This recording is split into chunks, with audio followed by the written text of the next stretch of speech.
Hi, I'm Greg Nagy, and I'm so happy to be here for office hours as we go into hours 3 and 4. And I'm so privileged to have Keith Stone with me in front of the camera and Claudia Filos behind the camera. Now and then, I think we'll hear Claudia's voice I hope so. chiming in, and I mean chiming in. And I was so gratified by the responses I got to a really difficult question, which is how are Andromache and Cleopatra comparable? Hmm. And I love that question because it really invites you yeah, to get into the text in a close reading way and compare the details. I guess I'm complimenting you on your questions. Good job. Um, yeah, so we wanted to go through some of the answers, some of these great answers. A lot of people were talking about how Andromache and Cleopatra have differing goals for their laments. They're both lamenting, and they're lamenting to their husbands, but in the case of Andromache, she's using her lament as a warning, or as a means of trying to persuade Hector to remove himself from battle. yes, And in the case of Cleopatra, she's trying to use her lament to get Meleagros to go into battle, lest these things come true that she's lamenting about. it's almost like a no-win situation, I think, because there are situations and there are examples that have been collected by ethnographers where the husband is already dead and the wife is lamenting the dead husband and says, "You bastard, you went off and fought and left me vulnerable, and now you're dead, and now I'm in real trouble." That same lamenting person may be lamenting the way Cleopatra is egging her husband to save the people. It could be the same voice, it's just at different times. And even if a lamenter would have wanted the husband to fight, if the husband then dies, I could see the same kind of emotions expressed in the lament that Andromache expresses. So it's a matter of uh, lamenting for the future of a community or the future of a family, or lamenting for the past, something that has already happened. It's a very, very versatile medium addressing so many different kinds of human situations. But the point remains, and it was made so well by many of our readers, that yes, there are different situations at the present time when Cleopatra sings and when Andromache sings. Mm-hmm. Yeah, they both have this aspect of imaginary and real loss in the past. We've talked a bit about how Cleopatra's lament is based on the past of her family and the grief that her mother suffered. And Andromache has suffered the loss of her entire ascending scale of affections. That's right. All she has left is Hector. And so in the case of Andromache, in a sense, her community has already been destroyed once. And now her new community is about to be destroyed again. Right. Some of our readers were making the contrast of personal versus communal in talking about Andromache on one side and Cleopatra on the other. And I grant that Andromache seems to be caring only about herself, her son, and what the role is of the husband, what the husband's role is if he succeeds or fails. But that's partly a function of the fact that she has already lost so many dear ones in her life. And in the case of Cleopatra, we don't see that yet. So it's easier for Cleopatra to talk about the whole community. and not about her own safety and the safety of other immediate loved ones. So it's a matter of timing, I suppose. And we see Cleopatra only in one moment, whereas certainly we see Andromache through a wide variety of different moments. And we see her going through the eventual doom that she will experience. But still, that's the beauty of comparison. After all, Cleopatra is the thing compared from the outside, and Andromache is a character on the inside of the storytelling. And that makes a difference too. Maybe it's handy to use the term of I.A. Richards, tenor and vehicle, where tenor is what's happening in the frame story, and vehicle is what's happening in something that is compared to the main story. And Cleopatra is part of a vehicle, Andromache is part of a tenor. So you see a much bigger range of what's actually happening to a woman and her family and her society in the case of Andromache. And you see just a very brief cross-section in the case of Cleopatra. Some people commented on how Cleopatra cares for Kleos. Well, certainly her name programs her to care for Kleos, but it's not that the story of Phoenix actually expresses the preference of Cleopatra for Kleos as opposed to fearing for the family or all those other things. If it were the other way around, if Cleopatra were the tenor and if Andromache were the vehicle, and I could see a situation where that could happen. Maybe not with those characters in particular, but those kinds of characters. Very different situations would be highlighted.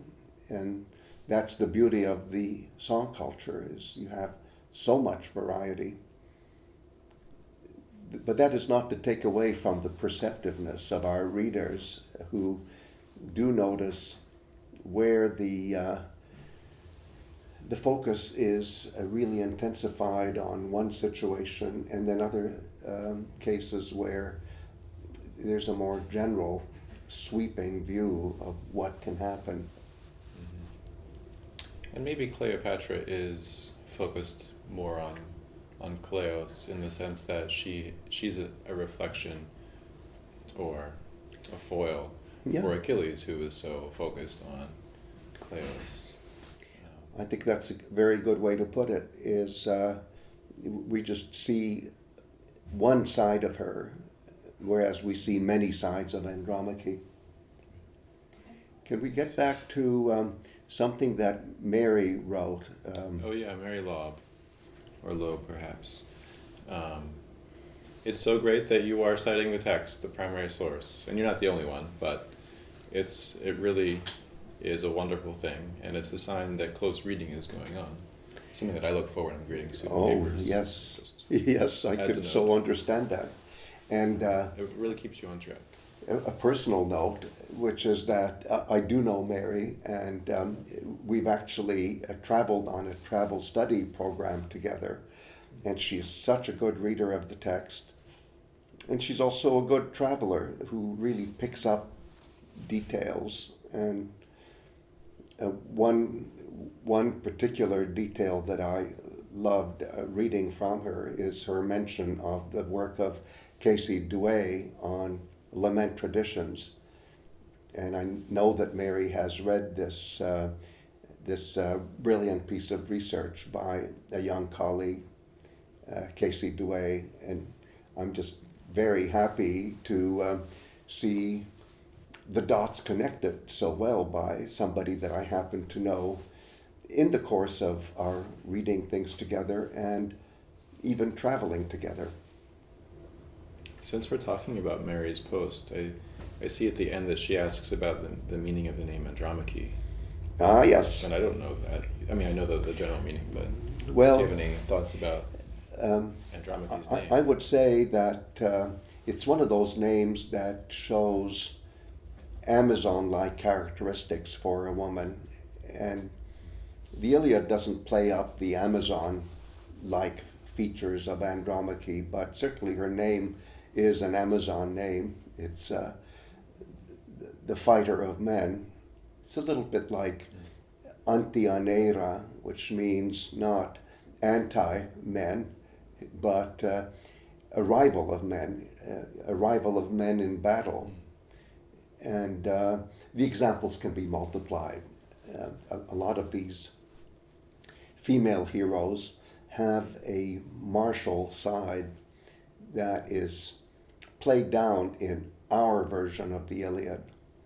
But even in our version, there's a good example of how strategically crafty Andromache is. After all, she's the one who knows the strategy for how to keep Troy safe and not have the besiegers look for the weak point, or she is an expert on what to feed war horses, and the list goes on. So you scratch the surface and you realize she's a very knowledgeable character when it comes to battle, and her name is an embodiment of everything she stands for.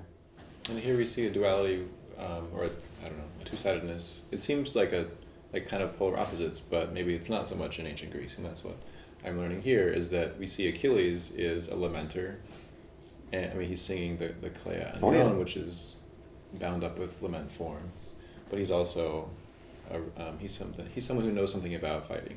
Oh yes. And so Andromache too. Yes. I'm realizing we see her lamenting primarily in the Iliad. That's what she does, but she's this person who has lots of knowledge about martial things.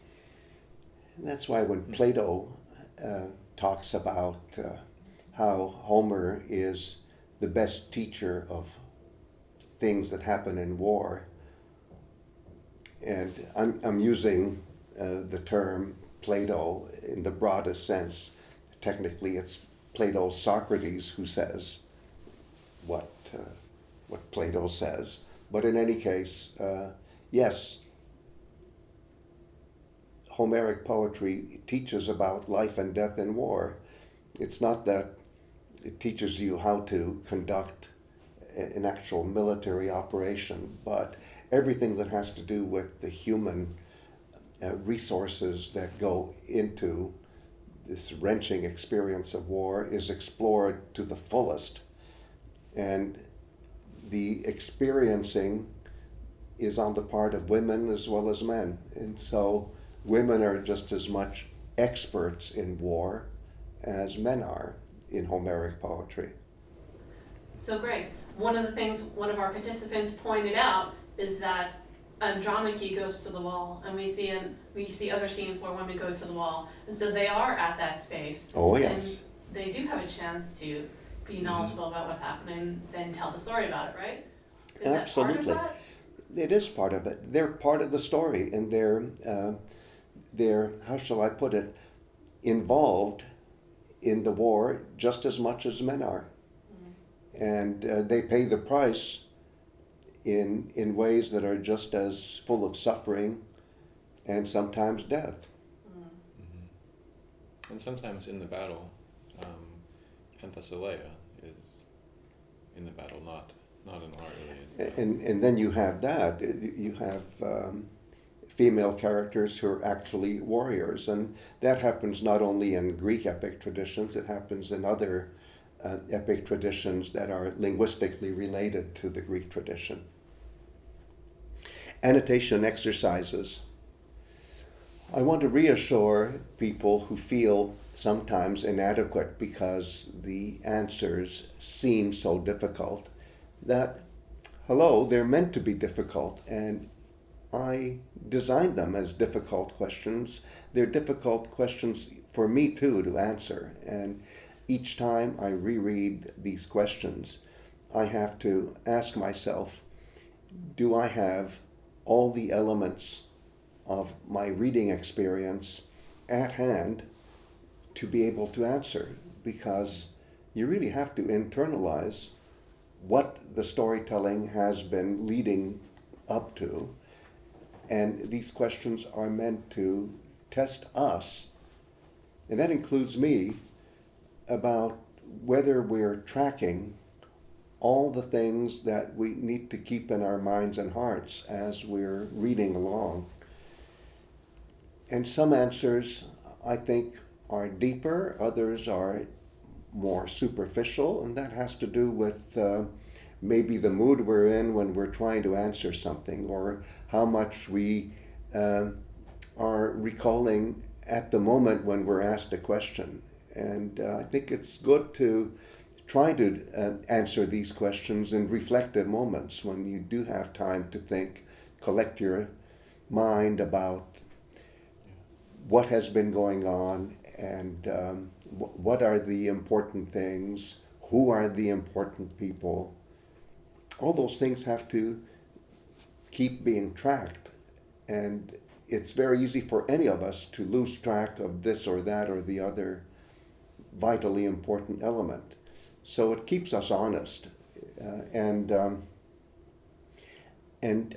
eventually you get a feel for what's the easier answer, and usually the easier answer is the one that takes maybe too many shortcuts. And we can't take shortcuts either. We just have to read and read and read, and it's a never-ending process. It's not a situation where I can pat myself on the shoulder as some perfect master because I have now mastered the narrative. The narrative keeps challenging me over and over again. And it's a situation where when you assess yourself with the scale that we suggest for you, 3, 2, and 1, most people end up with an average of 1+, and frankly that's fine, because all we're testing is whether we're alert and ready to think as deeply as we can. And it's not that you have to have a perfect 2 to feel that you've accomplished something. I think a 1.1 is just as satisfying, because you've made the effort, as a 1.9 would be. Greg, I like what you were just saying about the annotation exercises and about putting in the effort to engage with the text and reflecting, maybe answering them in a moment when you have the chance to reflect, to be reflective, and collect your thoughts. And I like to point out that there are 2 chances for that. One is before you answer, before you choose your answer, and then afterwards when you read the explanation, like kind of the ranking of the tags that you provide. Mm-hmm. That takes a lot of analysis too, and that's my favorite part, to be honest, is whether I got the answer right or wrong, is seeing the ways in which the different answers interact with the text.